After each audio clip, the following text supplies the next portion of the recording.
AP ప్రయోజనాలను చంద్రబాబు తాకట్టు పెట్టారని మండిపడ్డారు వైఎస్ఆర్సీపీ ప్రధాన కార్యదర్శి మాజీ ఎమ్మెల్యే గడికోట శ్రీకాంత్ రెడ్డి.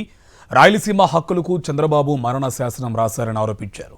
రాయలసీమకు చంద్రబాబు ఒక్క ప్రాజెక్టు తీసుకురాలేదన్నారు. చంద్రబాబు రాజకీయాల నుంచి తప్పుకోవాలని డిమాండ్ చేశారు శ్రీకాంత్ రెడ్డి.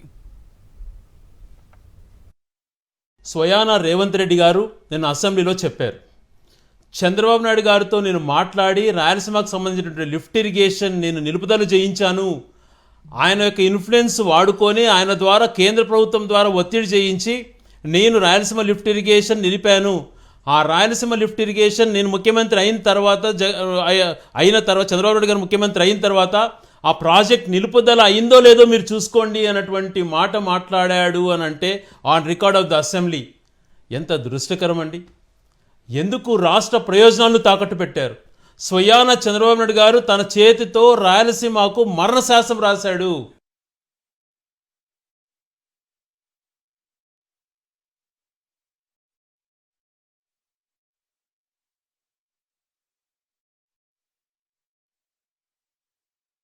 అన్ని ప్రాంతాలు బాగుండాలన్న గొప్ప ఆలోచనతోనే కదా పోలవరం ప్రాజెక్టు కోసం ఆ రోజు అంత కష్టపడింది రాజశేఖర రెడ్డి గారు. జగన్మోహన్ రెడ్డి గారు కూడా తక్కువ కష్టపడలేదు. ఆయన హయాంలోనే పోలవరం ఒక షేప్కి వచ్చింది. నువ్వు ఒకటి నిర్మించాల్సిన చోట ఒకటి నిర్మించి పోలవరాన్ని దాన్ని నాశనం చేసావు. దాని ఫుల్ రైట్స్లో చేయించి కేంద్ర ప్రభుత్వం ద్వారా పూర్తి నిధులు వచ్చే విధంగా ఆ రోజు జగన్మోహన్ రెడ్డి గారే చేశారు. ఏ ప్రాజెక్ట్ టేకప్ చేసినా 100% తండ్రో కొడుకో చేశారు ఆంధ్ర రాష్ట్రానికి. నువ్వు ప్రయోజనాలు తాకట్టు పెడతావా? ఈరోజు క్షమాపణ చెప్పాల్సిన బాధ్యత లేదా నీ పైన? ఒకటే డిమాండ్ చేస్తున్నాం, రాజకీయ కోణంలో డిమాండ్ చేయటం లేదు.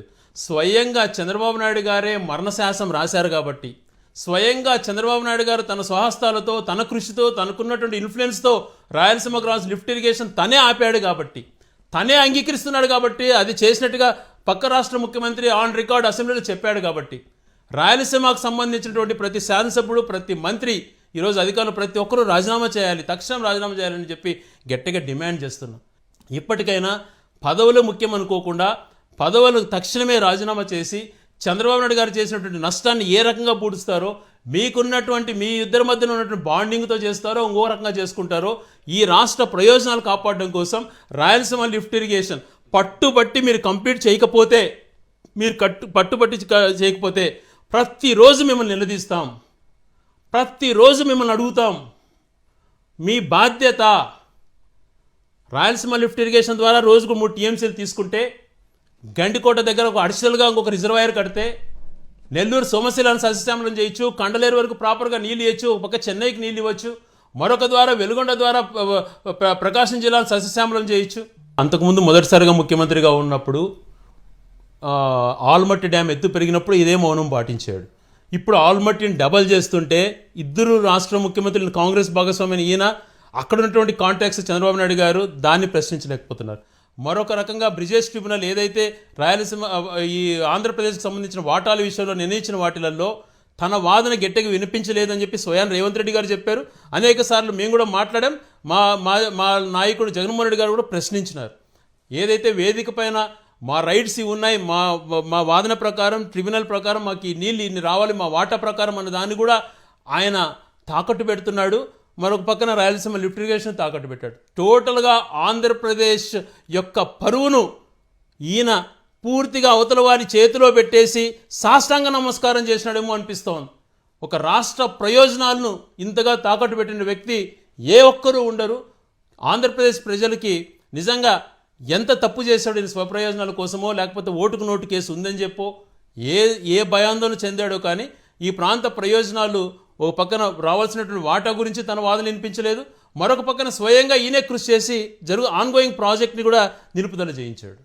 పోతిరెడ్డిపాడుకు సంబంధించింది కానీ రాయలసీమను సస్యశ్యామలం చేయాలని చెప్పి 84 నుంచే మా ప్రియతమ నాయకుడు రాజశేఖర రెడ్డి గారు పాదయాత్రలు చేశారు అప్పట్లోనే.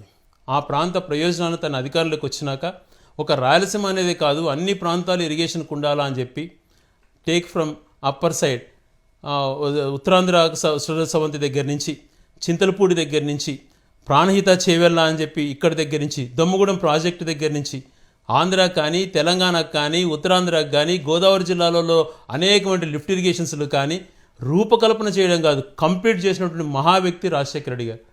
ఈయన అన్ని నిర్దాక్షిణంగా ఒకదాన్ని ఒకటి కిల్ చేసుకుంటా కేవలం తన విజనరీ అనేటువంటి దాన్నే ప్రయోజనాలకు తాకట్టు పెట్టుకుని విజనరీ అనేది ఎస్టాబ్లిష్ చేస్తూ ఈ రాష్ట్రం ఏదో విధ్వంసం అయిపోయింది అని చెప్పి క్రియేట్ చేసుకుంటారు. ఎవరు విధ్వంసం చేశారనేది కళ్ళకు కనపడుతుంది కదండి. ఇంతకన్నా ఏం చెప్పుకోగలుగుతాం? ప్రతి విషయంలో ఇలాంటివే తాకట్టు పెడతాడు. ఒక పక్కన రాష్ట్రాన్ని ఇప్పుడే 3 లక్షల కోట్లు అప్పులు చేసి సర్వనాశనం చేస్తాడు. 5 సంవత్సరాల్లో జగన్మోహన్ రెడ్డి గారి ప్రభుత్వం ఆ రోజు అప్పుల పాలు చేసింది అన్నాడు. ఈయన 1.5 సంవత్సరాలు నేను తప్పులు చేశాడు. మరొక పక్కన ఈ రాష్ట్రాన్ని ఇట్లా తాకట్టు పెడుతున్నాడు. ఒక పక్కన అప్పులు చేస్తున్నాడు. జీడిపి ఏమో 17% గ్రోత్ రేట్ ఉందంటాడు. ఆడ జిఎస్టీ ఇన్కమ్స్ చూస్తే <5% ఉన్నాయి. ఎలా మ్యాచ్ అవుతాయో అర్థం కాదు. ఏదైనా ఫిగర్ చెప్తే నమ్మశక్యంగా ఉండాలి. అదే జగన్మోహన్ రెడ్డి గారి పీరియడ్లో జీడిపి 10.2% ఉన్నింది. ఆదాయ వనరులు వచ్చేది 9.8%, ఇంచుమించు 1% అటు ఇటు ఉంటుంది. ఇది ఎక్కడ కొత్తదో. ఇదేమో ఇన్కమ్స్ ఏమో 4%, 4.5% ఉన్నాయి. జీడిపి ఏమో 17%. ఇట్లా మోసపుచ్చేటువంటి మాటలతో కాలం గడుపుతావు తప్పితే నిజాయితీగా చేసే పరిస్థితి లేదు అని చెప్పి మరొకసారి స్పష్టమైంది. ఒక పక్క తెలంగాణ ప్రభుత్వం ఏమో 800 అడుగులు ఉన్నంత వరకు విద్యుత్ ఉత్పత్తి ద్వారా నీళ్ళని తోడేస్తుంది. శ్రీశైలం ప్రాజెక్టును 1 నెలలో కంప్లీట్ చేస్తూ ఉంది. ఇటువంటి పరిస్థితులలో ఇవన్నీ ఉన్నాయి కదా అని ఆలోచన చేసి 800 లెవెల్లో రోజుకు 3 టీఎంసీ రాయలసీమకు లిఫ్ట్ చేసే విధంగా రాయలసీమ లిఫ్ట్ ఇరిగేషన్ చేసి కంప్లీట్కి వస్తే ఈరోజు రేవంత్ రెడ్డి గారికి తాకట్టు పెట్టి మరొక పక్కన తప్పుదోవ పట్టించేందుకు కేంద్ర ప్రభుత్వం వాళ్ళు ఎన్విరాన్మెంట్ క్లియరెన్స్ ఇవ్వలేదు అని మాట్లాడేవాను. నీ మద్దతుతో కేంద్ర ప్రభుత్వం నడుస్తుంది. ఎవరినైనా ప్రశ్నిస్తాను, ఎవరైనా నిలదీస్తానని మాట్లాడేటువంటి వ్యక్తి పవన్ కళ్యాణ్ గారు కేంద్రంలో చక్రం తిప్పుతున్నారు నీతో పాటి. మీరిద్దరు అలయన్స్. ఇంత జరుగుతున్నా ఆయన అటవీ శాఖ మంత్రిగా ఉండి రాయలసీమ ప్రాంత ప్రయోజనాలను తాకట్టు పెడుతుంటే చంద్రబాబు నాయుడు గారు ఎందుకు ప్రశ్నించలేకపోతున్నారు? ఎందుకు నీ యొక్క పరిధిలో ఉన్నటువంటి ఎన్విరాన్మెంటల్ క్లియరెన్స్ లేదు అని అసత్యమైనటువంటి మాటలు చెప్పినట్టుగా ఇప్పుడు ప్రూవ్ అవుతోంది. మరి ఇంకొక మాట మాట్లాడుతూ రేవంత్ గారు, నేను అనేకమైనటువంటి ప్రయోజనాలు రాష్ట్ర ప్రభుత్వానికి చేశాను చెప్తే 2 రాష్ట్రాల ప్రయోజనాలు దెబ్బతింటాయన్నారు. ఇది ఒకటే మచ్చుకు చెప్పారు. ఇంకా ఏ రకాలుగా ఈ ఆంధ్రప్రదేశ్ రాష్ట్రాన్ని తాకట్టు పెట్టాడో మాకైతే భయాందోళనగా ఉంది. ఒక పక్క తెలంగాణ ప్రభుత్వం ఏమో 800 అడుగులు ఉన్నంత వరకు విద్యుత్ ఉత్పత్తి ద్వారా నీళ్ళని తోడేస్తుంది. శ్రీశైలం ప్రాజెక్టును 1 నెలలో కంప్లీట్ చేస్తూ ఉంది. ఇటువంటి పరిస్థితులలో ఇవన్నీ ఉన్నాయి కదా అని ఆలోచన చేసి 800 లెవెల్లో రోజుకు 3 టీఎంసీ రాయలసీమకు లిఫ్ట్ చేసే విధంగా రాయలసీమ లిఫ్ట్ ఇరిగేషన్ చేసి కంప్లీట్కి వస్తే ఈరోజు రేవంత్ రెడ్డి గారికి తాకట్టు పెట్టి మరొక పక్కన తప్పుదోవ పట్టించేందుకు కేంద్ర ప్రభుత్వం వాళ్ళు ఎన్విరాన్మెంట్ క్లియరెన్స్ ఇవ్వలేదు అని మాట్లాడేవాను. నీ మద్దతుతో కేంద్ర ప్రభుత్వం నడుస్తుంది. ఎవరినైనా ప్రశ్నిస్తాను, ఎవరైనా నిలదీస్తానని మాట్లాడేటువంటి వ్యక్తి పవన్ కళ్యాణ్ గారు కేంద్రంలో చక్రం తిప్పుతున్నారు నీతో పాటి. మీరిద్దరు అలయన్స్.